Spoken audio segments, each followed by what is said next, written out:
Hello ladies and gentlemen, welcome back to Uncle Matt's Cookery Lessons with Lancashire Hot Pot. Doesn't that look inviting?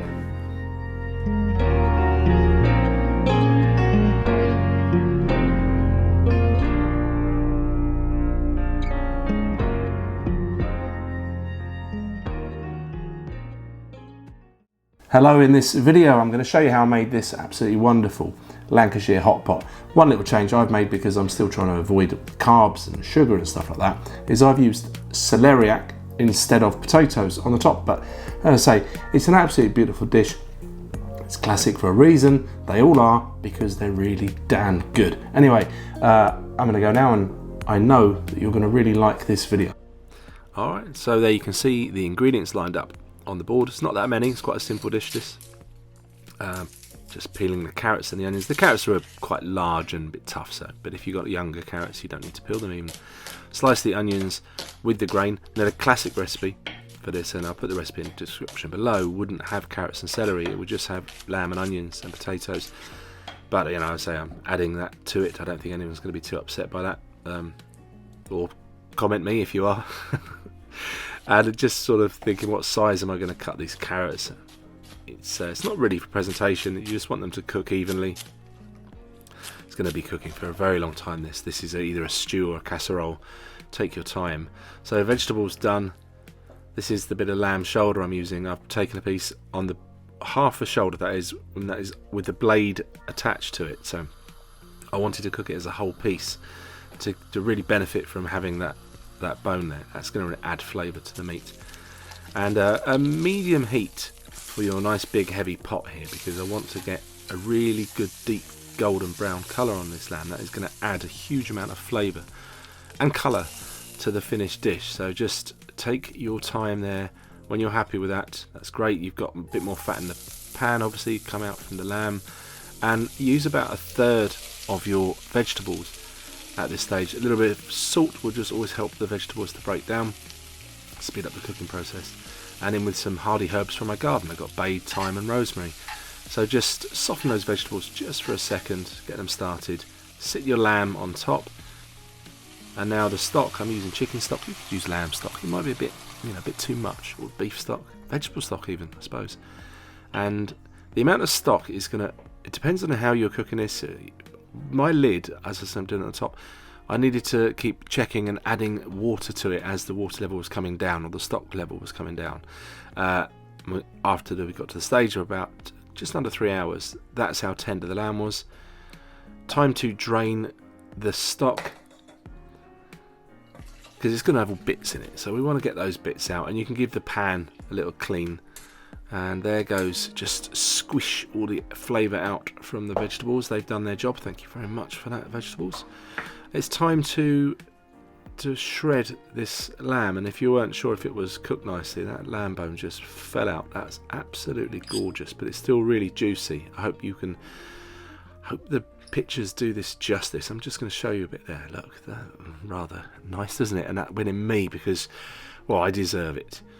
And this is a bit that some people may or may not like, but the fact that I've got that nice and crispy, that's the skin, I think that's wonderful. Some people might go, ew. And if you're one of those people, that's fine. I'm not judging. You just probably wouldn't want to put this in your finished dish, but, you know, oh, yum. So that all goes on a plate to the side. Yeah, there you go, just show you. Got quite a good yield out of that. And don't worry about getting it too shredded, because it's going to go back in a pot. It's going to carry on cooking for a little while longer, so, you know, it will continue to break down. So that cleaned pot, in with the remaining vegetables. Sprinkle of salt again, just to draw out the moisture from them and speed up the cooking process. And I want to create a little bit of colour here. So this is over again of sort of medium heat. And there we go. We've got some colour. That's going to add more flavour and more colour to this finished dish. And when you've got simple cooking like this, you know, you really want to maximise the flavourness of it. The flavourness? Whatever, you know, maximise the flavour. Make it yummy.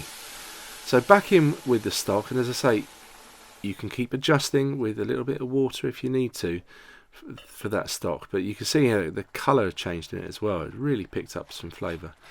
Cook that for about half an hour. Give the vegetables a chance to cook. Taste it. Adjust the seasoning with salt and pepper. and just leave that to the side whilst you prepare your potatoes. Well, obviously in this case, it's a celeriac. But so this, diet's working quite well for me, and I don't want to just have carbs when I don't have to. So the celeriac has got a lot less carbs than in the potatoes. So you do you.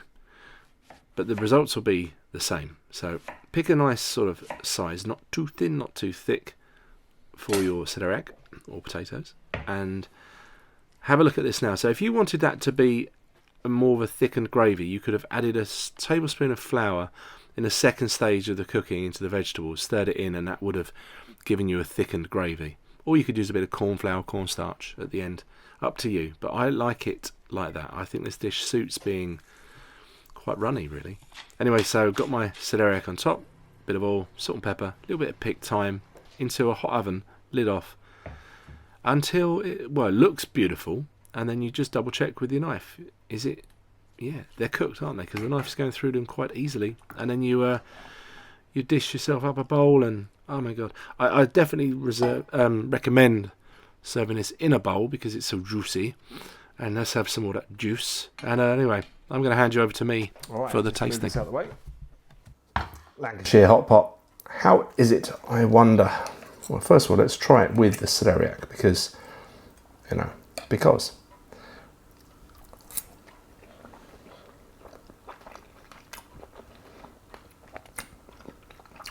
it's stunning and delicious, amazing. Let's just try a bit of this lamb without the celeriac, but I think you can see how delightfully wonderful, tasty this dish is. Well done, the people of Lancashire, for making such a beautiful dish. Anyway, so thanks if you're going to take the time to like and make a comment and what have you and things like that. I really appreciate that. And I'll catch you in the next video coming pretty soon. Bye then.